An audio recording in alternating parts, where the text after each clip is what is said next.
Salom qadrli tomoshabinlar. Agar siz bank kartasidan faol foydalanadigan, onlayn savdo qiladigan, kvartira ijarasidan daromad oladigan yoki shunchaki elektron pul o'tkazmalarini muntazam amalga oshiradigan oddiy fuqaro bo'lsangiz, demak bu video aynan siz uchun tayyorlangan. Shu sababli bir soniya ham ikkilanmasdan ushbu videoni oxirigacha ko'rishingizni tavsiya qilaman. Chunki men hozir sizga aytadigan ma'lumotlar hayotiy ahamiyatga ega bo'lib, sizning moliyaviy barqarorligingizga bevosita ta'sir qiladi. Bu shunchaki bir ogohlantirish emas, balki qattiq zarurat tufayli berilayotgan xabar. Bir mayga qadar bu ma'lumotlarni bilib olmasangiz, jiddiy moliyaviy muammolarga duch kelishingiz mumkin. Bu ogohlantirish emas, bu haqiqat. Hozirda shu videoga like bosing va kanalimizga obuna bo'ling, chunki bu ma'lumotlar sizni ko'pgina muammolardan himoya qiladi. Do'stlar, avvallari O'zbekistonda shaxsiy bank kartalari orqali amalga oshiriladigan pul o'tkazmalari va kichik miqyosdagi tijorat operatsiyalari nisbatan kamroq nazorat ostida edi. Ko'pchilik odamlar o'z shaxsiy kartalaridan nafaqat shaxsiy ehtiyojlari uchun, balki kichik biznes yuritish, xizmat ko'rsatish, ijara haqqini yegish yoki onlayn savdo qilish maqsadida ham erkin foydalanishardi. Masalan, bir usta o'z xizmatlari uchun to'lovlarni bevosita shaxsiy kartasiga qabul qilardi yoki uyini ijaraga bergan kishi hech qanday rasmiyatchiliksiz ijarachidan pulni kartasiga o'tkazib olardi. Bu amaliyot keng tarqalgan bo'lib, ko'pchilik uchun oddiy holat edi. Davlat organlari bu kabi operatsiyalarni kuzatishda texnik imkoniyatlar jihatidan cheklovlarga ega edi. Bu esa norasmiy iqtisodiyotning ma'lum darajada rivojlanishiga sabab bo'lgan. Biroq endi vaziyat tubdan o'zgardi. Raqamlashtirishning jadal sur'atlarda rivojlanishi, zamonaviy eksport texnologiyalarining bank tizimiga integratsiyalashuvi va soliq organlarining monitoring imkoniyatlari keskin oshirilishi natijasida pul o'tkazmalarining har bir detali yanada shaffoflashdi. Davlat soliq qo'mitasi va markaziy bank hamkorligida ishlab chiqilgan yangi tizim achmaydan boshlab to'liq kuchga kiradi. Bu tizim moliyaviy operatsiyalarni har qachongidan ham aniqroq kuzatish imkonini beradi. Endi sizning shaxsiy kartangizga kelib tushayotgan har qanday pul o'tkazmasi, uning miqdori, soni va kelib chiqish manbasi avtomatik tarzda tahlil qilinadi. Bu nafaqat naqd pulsiz hisob kitoblarning oshishiga, balki iqtisodiyotni to'liq shaffoflashtirishga ham xizmat qiladi. Asosiy o'zgarish shundaki, davlat endilikda har bir fuqaroning moliyaviy faoliyatini yanada chuqurroq va tizimli ravishda kuzatib borishni maqsad qilgan. Agar ilgari soliq idoralari sizning daromadlaringiz haqida faqatgina o'zingiz taqdim etgan ma'lumotlarga asoslangan bo'lsa, endi ular bank operatsiyalari orqali real vaqt rejimida ma'lumotlarni olish imkoniyatiga ega bo'ladilar. Bu ayniqsa bank kartalari orqali muntazam ravishda pul o'tkazmalari qabul qiluvchilar uchun juda muhimdir. Endi esa eng muhim qismga o'tamiz. Bu o'zgarishlar sizning hayotingizga qanday ta'sir qiladi, kimlar savotirlashi kerak va kimlarga bu qoidalar tegishli emas. Bu borada har bir detalni batafsil tushuntirib beraman. Bir maydan boshlab joriy etiladigan asosiy o'zgarish shundaki, agar sizning shaxsiy bank kartangizga muntazam ravishda, ya'ni uyga bir necha marotaba doimiy manbalardan yoki ko'plab turli manbalardan pul kelib tushsa va bu summalar ma'lum bir chegaradan oshsa, soliq organlari bu operatsiyalarga e'tibor qaratishi mumkin. Bu nafaqat daromadni yashirishni oldini olish, balki noqonuniy pul o'tkazmalariga qarshi kurashish maqsadida ham amalga oshiriladi. Kimlar savotirlanishi kerak? Birinchidan, uy-joy, avtomobil yoki boshqa ko'chmas mulkini ijaraga beradigan fuqarolar. Avvallari ko'pchilik ijaraga berish shartnomalarini rasmiylashtirmasdan pulni naqd yoki shaxsiy kartaga qabul qilishardi. Endi soliq kodeksining yangi tahrirlariga ko'ra, ijara daromadlari davlat tomonidan qat'iy nazorat qilinadi. Agar siz uy joyingizni ijaraga berib, oyiga 40 million so'm daromad olsangiz va bu pulni shaxsiy kartangizga qabul qilsangiz, vatmaydan keyin bu holat jiddiy oqibatlarga olib kelishi mumkin. Masalan, siz shartnomani rasmiylashtirmagan holda har oyning 5 sanasida ijarachidan 3 million so'm olsangiz, bu muntazam daromad manbai sifatida baholanib, sizdan tegishli soliq to'lash talab qilinishi mumkin. Agar daromadni yashirish aniqlansa, yashirilgan summalar uchun soliqdan tashqari soliq kodeksining 2 moddasiga asosan 5% miqdorida jarima qo'llanilishi mumkin. Shuningdek, ma'muriy javobgarlik to'g'risidagi kodeksning 3 moddasi bo'yicha 100,000 so'mdan 1 million so'mgacha ma'muriy jarima solinishi mumkin. 2 marta qoidabuzarlik takrorlansa, bu summalar yanada oshadi. Ikkinchidan, o'z xizmatlarini taklif qiladigan mustaqil mutaxassislar, freelancerlar va hunarmandlar. Bularga repetitorlar, sartaroshlar, kosmetologlar, dasturchilar, dizaynerlar, avtomobil ustaksonasi xizmatchilari, elektr ustalar va boshqa ko'plab soha egalari kiradi. Masalan, bir repetitor oyiga 10 ta o'quvchidan har biridan 300 ming so'mdan jami 3 million so'm oladi. Bu summalar har oyda turli kartalardan uning shaxsiy kartasiga kelib tushadi. Yoki bir kosmetolog kuniga 5-6 ta mijozdan har biridan o'rtacha 100 ming so'm miqdorida pul olib, oyiga 6 million so'm daromad topadi. Bu kabi muntazam va ko'p sonli pul o'tkazmalari tizim tomonidan avtomatik ravishda tijoriy faoliyat sifatida qabul qilinishi mumkin. Agar siz o'z faoliyatingizni rasmiylashtirmagan bo'lsangiz, soliq idoralari sizdan bu daromadlar uchun soliq to'lashni talab qilishi mumkin. Agar siz o'zini band qilgan shaxs sifatida ro'yxatdan o'tsangiz, yillik ijtimoiy soliq to'lovi miqdori 300 ming so'mdan boshlanadi. Va bu sizga tinchgina faoliyat yuritish imkonini beradi. Aks holda siz yuqorida aytilgan jarimalarga tortilishingiz mumkin. Uchinchidan, onlayn savdo bilan shug'ullanadigan yoki mahsulot sotadigan kichik tadbirkorlar, kichik do'kon egalari, o'z qo'l mehnati mahsulotlarini sotadiganlar, masalan to'qimachilik buyumlari, zargarlik buyumlari, pishiriqlar va kichik hajmda onlayn do'konlar orqali savdo qiladiganlar ham ehtiyot bo'lishlari kerak. Masalan, Dilnoza ismli ayol oyiga o'rtacha 1.5 million so'mlik qo'l mehnati mahsulotlarini 20-30 ta mayda buyum sotib, to'lovlarni shaxsiy bank kartasiga qabul qiladi. Har bir buyum uchun 50-70 ming so'mdan, lekin mijozlar soni ko'pligi sababli bu ham muntazam tijoriy faoliyat hisoblanadi. Yoki meva sabzavot sotuvchi do'kon egasi terminallari bo'lsa-da ko'plab mijozlardan tezkor o'tkazmalar orqali pul qabul qiladi. Agar bunday hollarda soliq deklaratsiyasida ko'rsatilgan daromad bank operatsiyalari bilan mos kelmasa, jiddiy muammolar yuzaga keladi. To'rtinchidan, muntazam ravishda turli manbalardan pul oladigan shaxslar. Agar sizning kartangizga oyiga 10 dan ortiq turli shaxslardan umumiy summasi 5 million so'mdan ortiq pul o'tkazmalari kelib tushsa yoki yillik aylanma 20 million so'mdan oshsa, bu avtomatik ravishda soliq organlarining e'tiborini tortishi mumkin. Bu albatta jismoniy shaxsning daromadi haqidagi ma'lumotlarni yanada aniqlashtirishga qaratilgan. Kimlar savotirlanishi kerak emas? Birinchidan, faqat ish haqi, pensiya, stipendiya yoki ijtimoiy nafaqa oluvchilar. Ve bu daromadlar allaqachon rasmiylashtirilgan va tegishli soliqlar to'lanadi. Shuning uchun bu toifadagi fuqarolar hech qanday muammoga duch kelmaydi. Ikkinchidan, yaqin qarindoshlardan bir martalik sovg'a yoki moddiy yordam oluvchilar. Agar sizga to'y, marosim yoki boshqa sabablar bilan yaqin qarindoshlardan bir marta katta summa pul o'tkazilgan bo'lsa, bu soliqqa tortilmaydi va muammoga sabab bo'lmaydi. Ammo bu kabi o'tkazmalar muntazam tus olsa, vaziyat boshqacha bo'lishi mumkin. Uchinchidan, shaxsiy kartasidan faqat o'z ehtiyojlari uchun foydalanadiganlar, ya'ni do'konlardan xarid qilish, kommunal to'lovlarni amalga oshirish, avtomobilga yoqilgi qo'yish kabi shaxsiy xarajatlar uchun kartasidan foydalanadiganlar uchun hech qanday o'zgarish yo'q. Endi esa ushbu yangi qoidalar bilan bog'liq bo'lgan ba'zi istisnolar, e'tibordan chetda qoladigan jihatlar va kutilmagan qiyinchiliklar haqida batafsil to'xtalib o'taman. Ko'pchilik bilmagan yoki e'tibor bermagan nuanslar kelajakda katta muammolarga olib kelishi mumkin. Istisnolar va e'tiborsiz qoladigan jihatlar.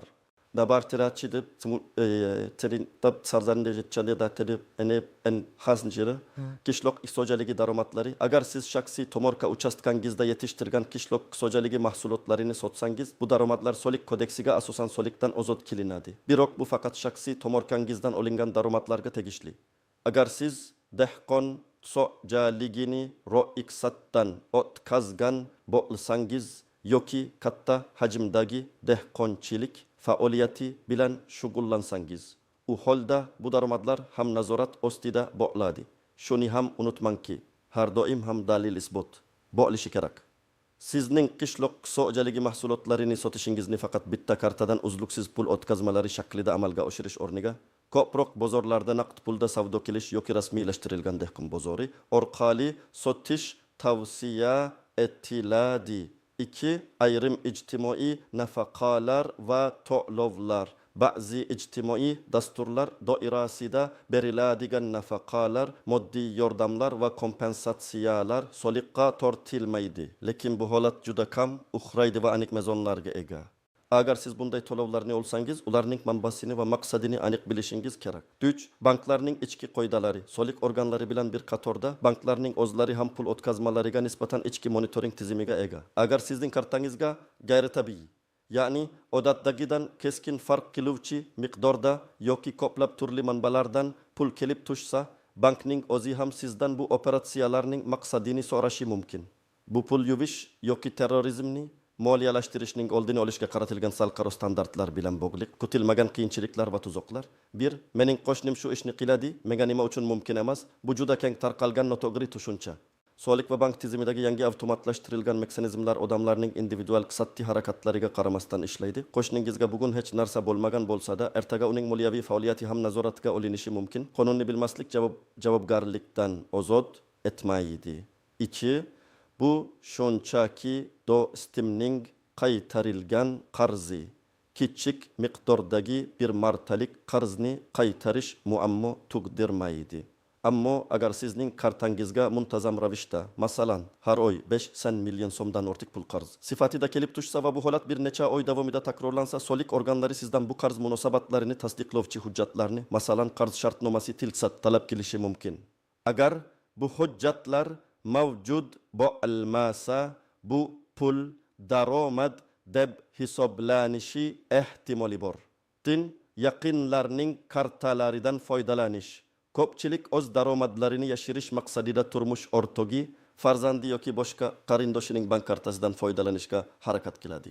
Bu qoidabuzarlikni chetlab o'tish usuli hisoblanadi va kelajakda o'sha qarindoshingiz uchun jiddiy muammolarga olib kelishi mumkin. Pul kelib tushayotgan karta egasining o'zi javobgar bo'ladi. Soliq organlari o'zaro bog'liq shaxslarning moliyaviy operatsiyalarini aniqlash imkoniyatiga ega. 4. Noto'g'ri faoliyat turini tanlash. Agar siz o'zini band qilgan shaxs sifatida ro'yxatdan o'tayotgan bo'lsangiz, faoliyat turini to'g'ri tanlashingiz juda muhim. Masalan, repetitorlik bilan shug'ullanadigan kishi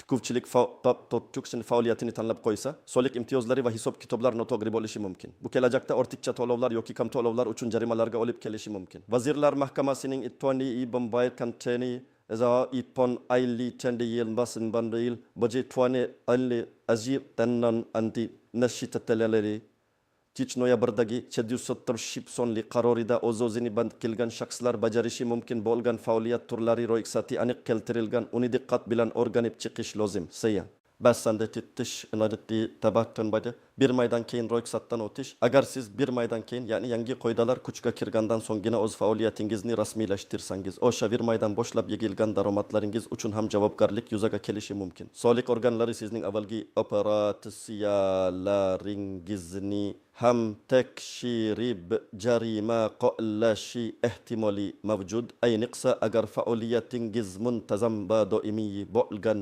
bo'lsa, nasa bank va soliq organlari orasidagi ma'lumot almashinuvi, endi banklar va soliq organlari o'rtasida ma'lumotlar almashinuvi to'liq avtomatlashtirilgan va uzluksiz ishlaydi. Ya'ni sizning kartangizga tushgan har bir so'm haqidagi ma'lumot soliq organlariga bevosita yetib boradi. Bu tizim moliyaviy shaffoflikni maksimal darajada ta'minlashga qaratilgan. Shuningdek, soliq kodeksida foydali egasi degan tushuncha ham tobora muhim ahamiyat kasb etmoqda. Bu aslida kimning foydasiga moliyaviy operatsiyalar amalga oshirilayotganini aniqlashga yordam beradi. Ya'ni agar siz boshqa bir shaxs nomidan pul operatsiyalarini amalga oshirayotgan bo'lsangiz, soliq idoralari haqiqiy benefitsiarni aniqlashga harakat qiladi. Bu esa hisoblarni yanada oshiradi. Do'stlar, men tushuntirib o'tganimdek vaziyat jiddiy. Ammo savotirlanishga hojat yo'q, chunki to'g'ri qadamlar bilan barcha muammolarni oldini olish mumkin. Endi siz nima qilishingiz kerakligi haqida aniq va amaliy tavsiyalar beraman. Daromad manbalaringizni aniqlang. Birinchi navbatda o'zingizning barcha daromad manbalaringizni ro'yxat qiling. Ish haqi, pensiya, stipendiya kabi rasmiy daromadlardan tashqari boshqa qaysi manbalardan pul olayotganingizni aniqlang. Bular ijaradan, freelance xizmatlardan, onlayn savdodan, hunarmandchilikdan yoki boshqa har qanday faoliyatdan bo'lishi mumkin. Har bir manbadan oyiga qancha pul kelishi va qancha martalik o'tkazmalar bo'lishini taxminan hisoblab chiqing. O'z faoliyatingizni o'z-o'zini band qilgan shaxs ro'yxati bilan solishtiring. O'zbekiston Respublikasi Vazirlar Mahkamasining 2024 yil 7 noyabrdagi sonli qaroriga asosan tasdiqlangan o'z-o'zini band qilgan shaxslar shug'ullanishi mumkin bo'lgan faoliyat turlari ro'yxati mavjud. Ushbu ro'yxatda sirtdan ortiq faoliyat turlari keltirilgan. Sizning daromad oladigan faoliyatingiz ushbu ro'yxatda bormi? Tekshiring. Agar faoliyatingiz ushbu ro'yxatda bo'lsa, siz o'z-o'zini band qilgan shaxs sifatida ro'yxatdan o'tishingiz mumkin. Bu sizga juda kam miqdordagi yillik ijtimoiy soliq evaziga qonuniy ishlash imkonini beradi. 3. Agar kerak bo'lsa, o'z-o'zini band qilgan shaxs sifatida ro'yxatdan o'ting. Qayerga borish kerak? Buni uydan chiqmagan holda onlayn tarzda amalga oshirishingiz mumkin. Buning uchun MyGov.uz yagona interaktiv davlat xizmatlari portaliga yoki Soliq.uz davlat soliq qo'mitasining rasmiy veb-saytiga kirishingiz kerak. Yoki soliq mobil ilovasi orqali ham ro'yxatdan o'tish imkoniyati mavjud. Qanday hujjatlar kerak? Ro'yxatdan o'tish uchun sizga faqatgina pasport ma'lumotlaringiz, JSHR pasport seriya va raqami va tizimda tasdiqlangan telefon raqami kerak bo'ladi. Ba'zi hollarda elektron imzo ham talab qilinishi mumkin, ammo MyGov.uz orqali shaxsiy identifikatsiya orqali ham ro'yxatdan o'tish mumkin. Nima qilish kerak? MyGov.uz portaliga kirib, o'z-o'zini band qilgan shaxs sifatida ro'yxatdan o'tish xizmatini tanlang. Elektron arizani to'ldiring, faoliyat turini tanlang va tasdiqlang. Ro'yxatdan o'tish jarayoni juda sodda va ko'p vaqt olmaydi, taxminan 5 daqiqa. Ro'yxatdan o'tganingizdan so'ng sizga maxsus guvohnoma beriladi. Shundan so'ng siz har oyda yoki yilda bir marta faoliyat turiga qarab ijtimoiy soliq to'lashingiz kerak bo'ladi. Bu soliq miqdori juda kam bo'lib, oylik hisoblangan minimal ish haqqining mehning 0,8 barobari atrofida bo'lishi mumkin. Misol uchun, 2024 yilda bu taxminan 40 ming so'm atrofida, ammo bu summa yiliga bir marta to'lanadi. Kart ijara daromadlari uchun. Agar siz uy-joy yoki avtomobilni ijaraga berayotgan bo'lsangiz, ijaraga berish shartnomasini elektron tarzda Soliq.uz saytidagi e-ijara tizimi orqali yoki Soliq mobil ilovasi orqali rasmiylashtirishingiz shart. Bu majburiy talab bo'lib, unga amal qilmaslik yuqorida aytib o'tilganidek jarimalarga olib kelishi mumkin. Shartnomani rasmiylashtirgandan so'ng siz oylik ijara to'lovidan daromad soligini to'lashingiz lozim. Bu soliq stavkasi belgilangan miqdorda bo'ladi va uni ham Soliq mobil ilovasi orqali to'lash qulay. 5. Agar ikkilanayotgan bo'lsangiz, mutaxassisga murojaat qiling. Agar sizning holatingiz biroz murakkabroq bo'lsa yoki qaysi turdagi ro'yxatdan o'tish sizga to'g'ri kelishini bilmasangiz, darhol soliq maslahatchisi yoki bank mutaxassislari bilan bog'laning. Davlat soliq xizmati organlarining ishonch telefonlariga qo'ng'iroq qilib ham maslahat olishingiz mumkin. Noto'g'ri harakat qilishdan ko'ra to'g'ri maslahat olish har doim afzaldir. Doim 6. Bir may. Bu qat'iy muddat barcha ushbu qadamlarni 1 maygacha yakunlashingiz kerak. Bu shart chunki shu kundan boshlab yangi tizim to'liq ishga tushadi va sizning bank operatsiyalaringiz qat'iy nazorat ostiga olinadi. Kechikkan har bir kun siz uchun moliyaviy yo'qotishlarga olib kelishi mumkin. Hurmatli do'stlar, umid qilamanki, ushbu video sizga vatmayga qadar bajarilishi lozim bo'lgan muhim qadamlarni, yangi qonunchilik talablarini va buning ahamiyatini tushunishga yordam berdi. Bu sizning moliyaviy barqarorligingiz, moliyaviy xavfsizligingiz va qonun oldida mas'uliyatingiz uchun juda muhimdir. Kichik miqdorda soliq to'lab, qonuniy faoliyat yuritish har doim ham tinch va osoyishta yashashning kalitidir. Agar bu ma'lumotlar siz uchun foydali bo'lgan bo'lsa, iltimos izohlarda o'z fikringizni yozing. Ushbu videoga like bosing va kelajakda shunga o'xshash muhim yangiliklarni o'tkazib yubormaslik uchun kanalimizga obuna bo'lishni unutmang. Keyingi videolarda ko'rishguncha o'zingizni ehtiyot qiling va qonunlarga rioya qiling.